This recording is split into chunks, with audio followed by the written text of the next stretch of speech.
Bonjour à tous, nous continuons sur le Ramchal, le Derech Hashem, et cette fois-ci, Bezrat Hashem, ensemble, on va attaquer la dernière partie du livre de ce Derech Hashem qui va parler de la Avoda, du service divin à proprement parler. Qu'est-ce qu'Akadosh Baruch Hu attend de nous? Comment est-ce qu'il a fait cette Torah et ces mitzvot pour que nous puissions justement arriver à notre rôle sur terre?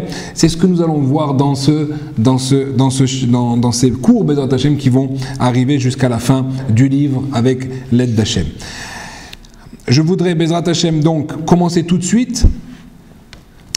Le Ramchal nous dit dans ce premier chapitre de la 4e partie, comme quoi il existe deux grandes parties dans la Avodat Hashem. Premièrement, l'étude, et deuxièmement, l'action. Il est évident que l'action doit nous faire parvenir, l'étude doit nous faire parvenir à l'action. Une étude qui serait uniquement pour l'étude, qui n'aurait pas d'action derrière, qui serait stérile, n'intéresse pas Akadosh Baruch Hu. Le but, c'est d'étudier pour faire, étudier pour enseigner, étudier pour, en tout cas, pour faire avancer les choses. Au niveau de l'action se divise un petit peu, donc quand on dit de l'action, donc ce sont les mitzvot qu'Akadosh Baruch Hu nous a donné, elle se divise en 4 catégories essentielles.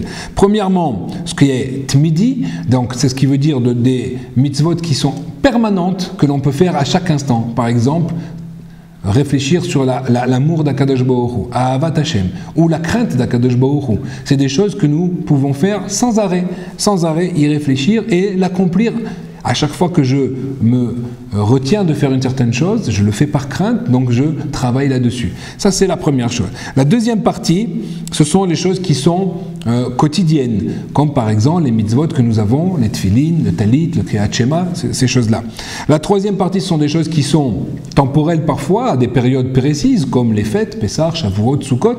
Et il y a également une quatrième partie qui correspond à ce qu'on appelle maintenant les mitzvot, qui vont venir dans des occasions spéciales, comme par exemple une Brit Mila. Donc la Brit Mila, c'est pas tous les jours qu'on a un enfant, pas tous les jours qu'on a un garçon. Donc voilà des mitzvot qui vont être faites, ils vont être éparses un petit peu dans le temps. Le but de ces mitzvot, il est important de le comprendre, et je le rappelle parce que nous en avons déjà parlé, le but n'est pas de faire la mitzvah. Le but est de comprendre que ces mitzvot, quelle que soit maintenant leur catégorie, sont là pour nous aider à nous rapprocher d'Akadosh Baruch Hu. C'est qu'Akadosh Baruch Hu nous a fait ce cadeau extraordinaire de nous donner des moyens de nous purifier, de nous sanctifier, de nous préparer, de nous élever quand on va accomplir ces mitzvot comme il se doit, avec joie, d'après la halakha, comme il faut, etc., d'une façon régulière, d'une façon avec engouement. Toutes ces choses-là vont permettre de nous rattacher à Akadosh Baruch Hu, et il va y avoir effectivement des lumières spécifiques, divines, qui vont être qu'on va recevoir en appliquant ces mitzvot. Ce n'est pas pour rien, par exemple, que nous avons 248 membres dans le corps et nous avons également 248 mitzvot. Ce qui veut dire que les mitzvot sont complètement en parallèle à ce que l'homme parvienne à sa perfection dans tous ses membres. Et nous ne connaissons pas tous maintenant qu'est-ce qui correspond à chaque mitzvah, mais à l'époque, les gens le savaient et étaient capables de savoir quand une personne avait mal à l'épaule ou quelque part, quelle était la mitzvah qu'il ne faisait pas comme il faut. Aujourd'hui, malheureusement, nous n'avons pas perdu cette notion, nous avons perdu beaucoup de notions, donc nous devons toutes les accomplir comme il se doit pour arriver justement au but qui est donc se rattacher à Akadosh Baruch Hu et d'utiliser la matière, et c'est ça la chance que nous avons nous en tant que juifs, c'est comme quoi rien n'est interdit dans ce monde, nous n'avons pas besoin de passer par l'ascétisme, nous pouvons justement utiliser le monde, utiliser la matière pour justement faire des mitzvot et nous élever à travers elles. Ça, c'est la première chose. Alors, concernant un premier point qui est fondamental, nous dit ici maintenant la notion de Talmud Torah. l'étude de la Torah. Vous savez que c'est quelque chose d'essentiel. Premièrement, parce qu'une personne qui n'étudie pas, alors comment est-ce qu'elle pourrait faire ce qu'Akadosh Baruch Hu lui demande, puisqu'elle n'est même pas au courant de ce qu'Akadosh Baruch Hu attend d'elle. Donc une personne qui n'est pas en train d'étudier, il faut savoir qu'elle n'est même pas sur les rails de sa vie, de sa véritable vie. Même si parfois elle fait des choses, une personne peut faire la prière, une personne peut faire mettre les tefilines, le talit tous les jours, mais s'il n'étudie pas, comment va-t-il savoir qu'est-ce qu'Akadosh Baruch Hu attend de lui dans d'autres domaines, dans énormément de domaines, et c'est très très très large ce qu'Akadosh Baruch Hu nous a donné. Donc il faut premièrement réaliser en fait que c'est primordial d'étudier. Mais en dehors de cela, il faut savoir que le Talmud Torah, l'étude de la Torah, nous révèle quelque chose de magique, quelque chose d'extraordinaire. C'est qu'en fait, Akadosh Baruch Hu, en nous demandant d'étudier, il a mis à travers les 24 livres de la Torah et ensuite également avec tout ce qui va être donné par oral à Moshe Rabbeinu et qui va être retranscrit ensuite comme la Gemara, comme le Shulchan Aruch, qui ne sont en fait que des transcriptions de ce que Moshe Rabbeinu a appris par Dieu lui-même sur le mont Sinaï. Ne pas faire l'erreur que certains croient que ce sont des rabbins qui ont écrit ensuite la halakha, pas du tout. C'est ce que Moshe Rabbeinu a reçu. La preuve en est, c'est que Avraham Avinu, qui était avant le Matan Torah, avant le don de la Torah, lui-même faisait ces choses-là, lui-même étudiait ces choses-là. Donc ces choses-là existaient. Le problème, c'est que tout le monde n'avait pas réussi à les faire descendre jusqu'à lui, à les étudier. Alors Akadosh Baruch Hu est venu, il a transmis cela cette fois-ci le jour du Matan Torah, le jour de la Torah, à Moshe Rabbeinu pour qu'il le transmette cette fois-ci à tout le monde d'une façon équivalente.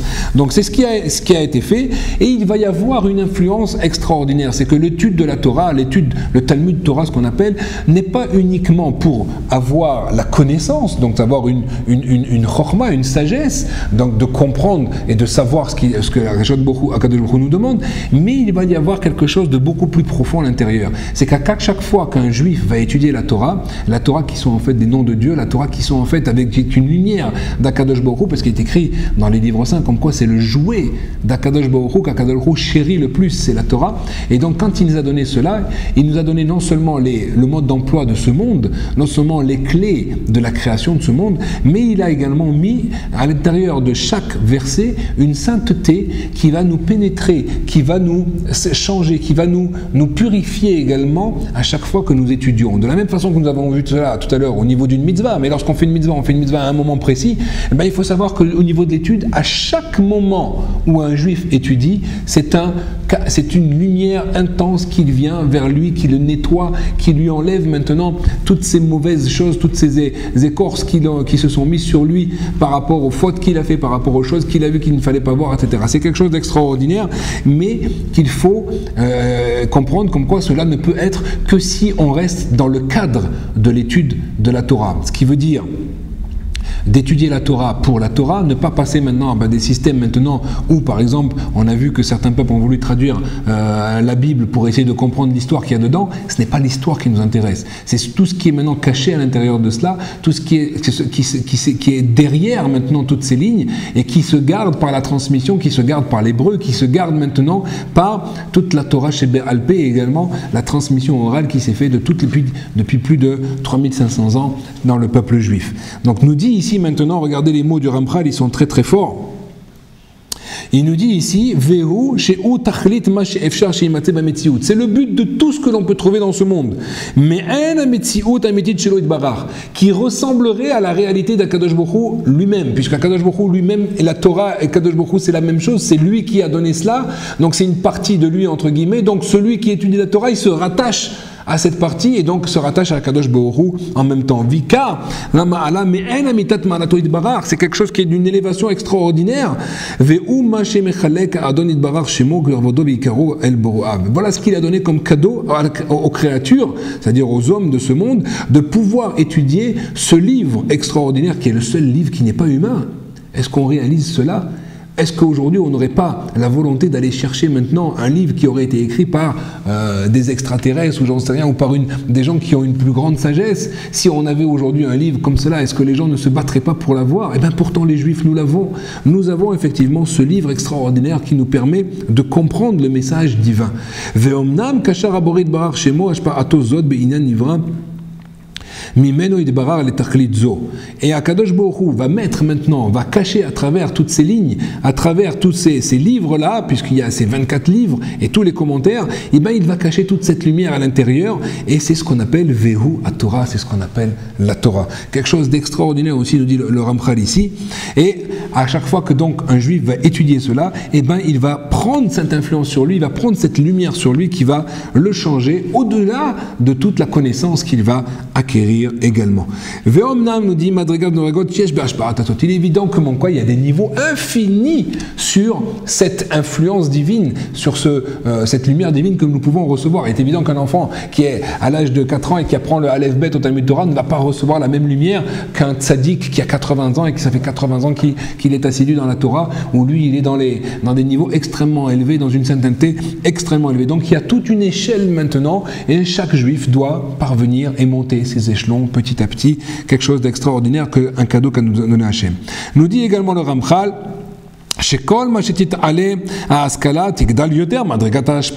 plus la personne va comprendre ce qu'il étudie, réaliser ce qu'il étudie, et tout le temps dans un but de sainteté, non pas dans un but de savoir uniquement. C'est pour ça que chez nous on dit toujours, c'est un Talmid Chacham, c'est un élève sage. Pourquoi un élève sage? Je dis que c'est un professeur? Non. À partir du moment où il devient professeur, c'est terminé. Il s'est arrêté d'apprendre. À partir du moment où le juif doit comprendre qu'il n'y a pas de fin, puisque la Torah est infinie, il reste toujours un talmid, il reste toujours un élève. Donc voilà pourquoi c'est important de toujours de se mettre dans cette dimension. Omnam ayam echazdo idbarar shekol chelek mina askalat imasher madriga mina ashpa'a. Et Kadosh Baruch Hu nous a fait ce cadeau également, il nous a fait ce chesed là, de comprendre que quel que soit le niveau, ben tu vas quand même recevoir une ashpa'a. C'est pas uniquement les personnes élevées qui vont recevoir, tout juif qui s'assoit devant un livre et qui commence à étudier, ou tout juif qui participe à un cours et qui étudie un cours, eh ben, il va recevoir cette lumière divine, il va recevoir quelque chose qui va petit à petit le faire se questionner, le faire se remettre en question, le faire évoluer. Et s'il étudie en sainteté, et ça il faut faire attention effectivement à tout ce que nous regardons, à tout ce que nous faisons dans notre quotidien pour ne pas venir par la suite boucher un petit peu tous ces canaux de sagesse qu'Akadosh Baruch Hu souhaite nous ouvrir à travers la Torah. Donc automatiquement la personne va grandir petit à petit, et même s'il ne voit pas les conséquences de cela directement, eh ben vous allez voir qu'une personne qui étudie régulièrement va très très rapidement pourtant ressentir qu'effectivement il n'est plus le même, et il avance, il grandit. C'est ce que nous dit ici le Ramchal. Od nimtseu ba'adraga. Il faut savoir également qu'à travers l'étude de la Torah va se cacher également une réparation du monde entier, puisque l'étude va amener une lumière, et cette lumière le monde entier va en profiter. Or, c'est une lumière de quoi? Une lumière divine. Donc si c'est une lumière divine, c'est une lumière de vérité. Et donc la vérité, quand elle va, puisqu'aujourd'hui nous sommes dans un monde du mensonge, où c'est un monde où on voit que la matérialité est mise en avant, les notions des mœurs sont complètement bafouées. Vous le voyez aujourd'hui, on voit ce qui se passe en France, c'est une catastrophe d'aller légiférer maintenant des mœurs qui étaient complètement vu d'une façon absurde et inconcevable uniquement il y a quelques années de cela. Donc on voit que les gens sont en train de descendre à des niveaux extrêmement bas. La Torah vient au contraire de nous sortir de cela, nous montrer véritablement qu'est-ce que l'éthique véridique, qu'est-ce que maintenant un homme, qu'est-ce que le potentiel d'un être humain qui est extraordinaire. Donc on nous dit ici maintenant à tel point qu'il ne peut pas y avoir un point dans la création, un endroit dans la création qui ne peut pas être réparé à travers maintenant cette lumière qui va venir si nous faisons notre rôle. Donc celui qui voudrait véritablement faire une avodat Hashem comme il faut, alors il faudra également qu'il étudie tous les parties de la Torah et non pas uniquement une partie. Pourquoi? Pour qu'il arrive également à son tikkun personnel. Ça veut dire qu'en fait la Torah c'est une entité. On ne peut pas prendre une partie et se suffire de cela. Non, parce que chaque pièce est imbriquée avec une autre, et une fois que et c'est ce que l'on voit, et on a la chance de voir nous ici à Jérusalem cela chez des grands sages, on voit en fait qu'ils ont une vision du monde très très pluraliste, une vision du monde très très générale, une vision du monde très très forte. mais très très sages également, parce qu'ils ont étudié toutes les parties maintenant de la Torah.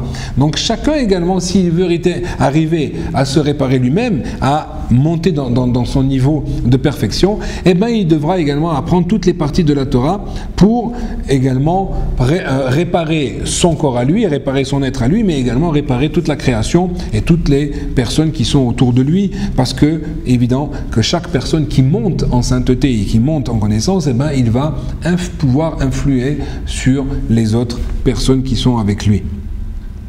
Et c'est pour ça que nous dit maintenant la Gemara, plusieurs fois, la Gemara nous dit l'homme doit se répartir en trois son étude.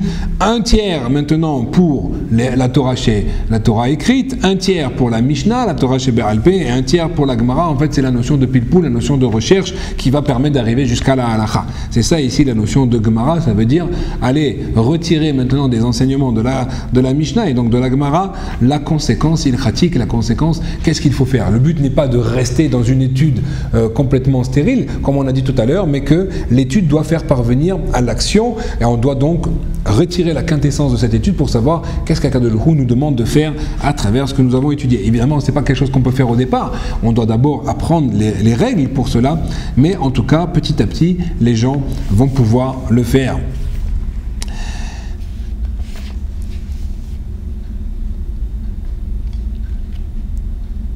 Nous dit ici qu'il y a des conditions à respecter. Le Ramchal nous dit qu'il y a deux conditions à respecter. C'est premièrement la crainte.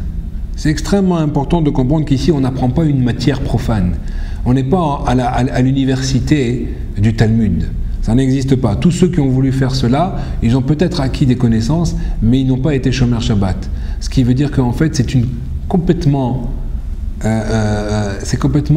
une folie de croire maintenant que l'on peut étudier la Torah et ne pas appliquer. Ça serait même au contraire apprendre et détruire. Et plus on apprend et plus on détruit. On voit cela. L'homme doit agir. L'homme doit arriver à ce qu'il comprenne maintenant que s'il étudie le Shabbat, s'il étudie peu n'importe quel que ce soit, eh ben, il doit appliquer ces choses-là parce que ça fait partie même du plan du monde qu'Akadosh Baruch Hu a mis dans nos mains. Et également de réparer maintenant toute chose maintenant à chaque instant qui va se faire. Nous dit ici maintenant il faut savoir que maintenant tout ce qui ressort de la Torah, ce ne sont pas comme des sciences profanes, ce n'est pas un langage profane, chas v'shalom. Bien qu'il y a également des sciences qui sont nécessaires, comme la médecine, les mathématiques, etc., que le juif se doit également de connaître, comme on le voit que les sages juifs connaissaient ces choses-là, mais en tout cas ce sont des moyens. Là, ici, on arrive à quelque chose de beaucoup plus profond.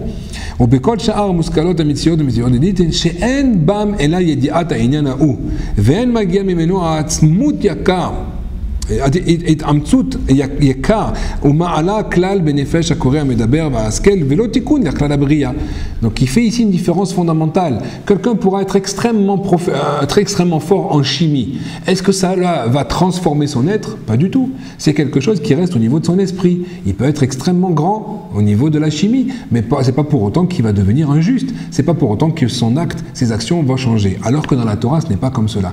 Quelqu'un qui étudie la Torah comme il faut, automatiquement, il va changer son être, automatiquement il va changer ses midot, ses attributs intérieurs. Il faut faire attention surtout de se sortir maintenant d'une étude qui serait une étude profane,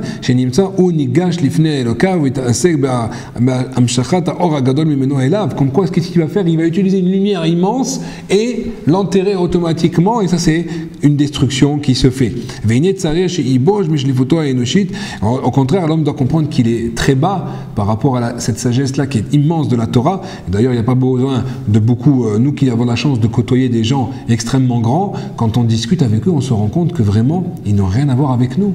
Ce sont des gens qui sont d'un niveau, pas uniquement de la connaissance, au niveau de la sainteté, ils sont capables d'utiliser leur sens à un niveau que nous n'avons pas. Ils voient des choses que nous ne voyons pas.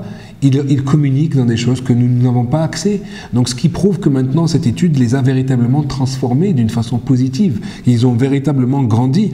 Ve'inet tsarir, alors que nous devons au contraire avoir presque honte du niveau bas dans lequel nous sommes aujourd'hui.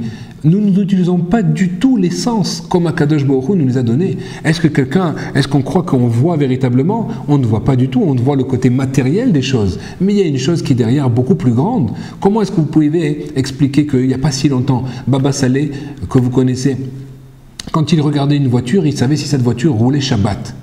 Sur la voiture, pourtant c'est une Renault, elle sort de l'usine, c'est la même. Eh bien, il était capable de dire si cette voiture roulait Shabbat ou pas.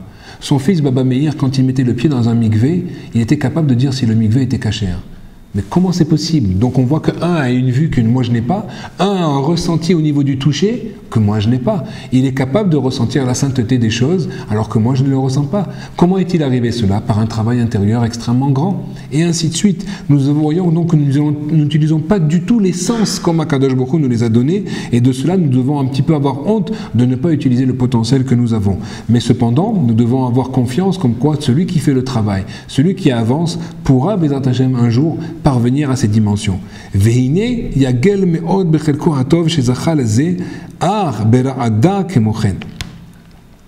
Donc il doit au contraire être joyeux d'avoir la possibilité déjà d'avoir accès à cette sagesse, même s'il doit d'un autre côté avoir la crainte, et la crainte dans le sens du respect, pas de la crainte mauvaise, mais la sens du respect, de comprendre devant quel livre il se trouve, devant quelle sagesse il se trouve maintenant.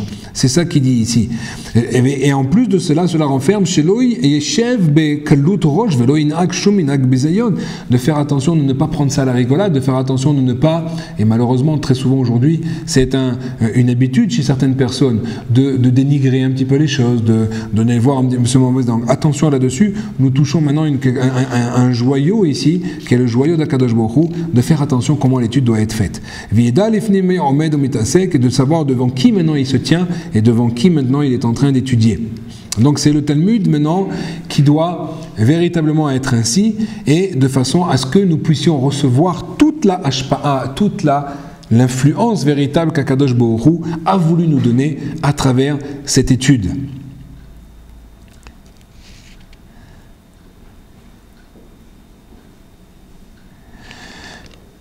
Alors, nous continuerons, Bezrat Hashem, dans un prochain cours, de parler de cette notion justement de réparation qui se fait à travers l'étude, et ensuite nous arriverons directement à la notion d'amour, la Avat Hashem, l'amour d'Akadosh Baruch Hu et la crainte d'Akadosh Baruch Hu. Comment doit-elle être véritablement, Bezrat Hashem? En tout cas, j'espère que cela vous aura aidé de comprendre à tel point le cadeau que nous a donné Akadosh Baruch Hu à travers l'étude de la Torah, qui est en fait le but ultime, le moyen ultime pour pouvoir arriver à l'élévation, à se transformer, à être véritablement ce qu'Akadosh Baruch Hu attend de nous pour pouvoir jouer notre rôle, car comme on l'avait déjà dit plusieurs fois, chaque personne dans ce monde a un rôle qui lui est propre. Nous devons faire tous nos moyens, utiliser tous nos moyens pour pouvoir parvenir à découvrir ce rôle-là, car il n'y a uniquement dans cette mission-là que nous pourrons nous épanouir sur terre, puisque c'est quelque chose qui a été fait exactement pour nous, et c'est ce qu'Akadosh Baruch Hu attend de nous. Bezrat Hashem, on verra ça dans un prochain cours.